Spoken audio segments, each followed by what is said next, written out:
Traders, FX Pip Collector here. Today is Thursday, October 17th, and I'm going to be analyzing gold versus the dollar, starting on the monthly, working my way all the way down to the 1 hour time frame for the full top-down analysis.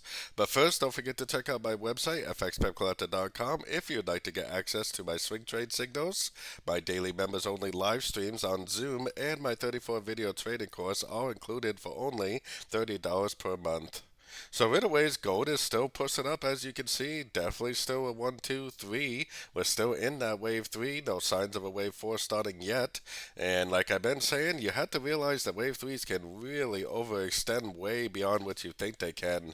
I mean, I've seen wave 3s go way beyond the 261% Fibonacci extension of wave 1. So we can't really say the wave 3 is over until we can see a nice break on the shorter time frames. Going down to the weekly, I mean, it does look like a 1, it does look like a 2, and I can make out 5 waves here. So 1, 2, 3, 4, and then maybe like an extended wave 5. I would be watching this 200% Fibonacci extension. I mean, if it does go down and break structure there, then maybe that will tell us the wave 3 is over and that we're making the big wave 4. But like I said, it doesn't have to do that. It could just bounce, make another higher low, and just keep on trending. So keep in mind, the trend is your friend. Going down to the daily time frame, we had another perfect 1, 2, 3 pattern to the downside on the daily. This is a trade that I did say with the group at the time of entry. I entered right around 26.18, I believe was my entry, and I'm still long right now. So I still don't really see any reason to get out of the trade. I think there's a very good likelihood it's going to hit around the $2,700 area before we really do turn back down. So keeping all this in mind, let's take it right down to the 4 hour. On the 4 hour time frame, if we zoom out a little bit more, I got my Fibonacci retracement set up with the extensions on it because I think the 123, 138 level up here, which is right around the 704 to 716 area, is going to be my target.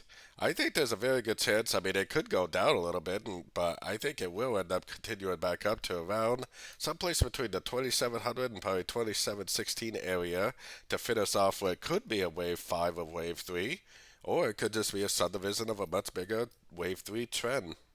So taking it down to the 1 hour time frame. So on the 1 hour time frame, if you've been following along with my videos, then hopefully you've been long. Like I said, I said this entry with the group at the time of entry, which is right around the 1618 area, way down here, and I'm still long right now.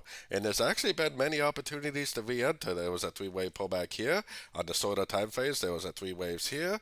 There was even a little bit of a running correction right there, a little bit of a 3-wave pullback right there.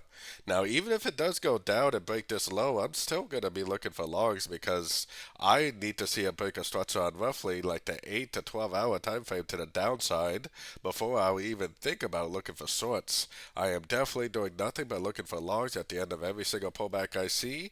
Like I was explaining on the 4 hour, my target is right around the 2700 to 2716 area to finish off what could be the final wave of a wave 3, or it could just be a subdivision of a much bigger wave 3. We don't really know, which is why I will continue to look for longs until the market gives us a break of structure on our higher roadmap timeframes.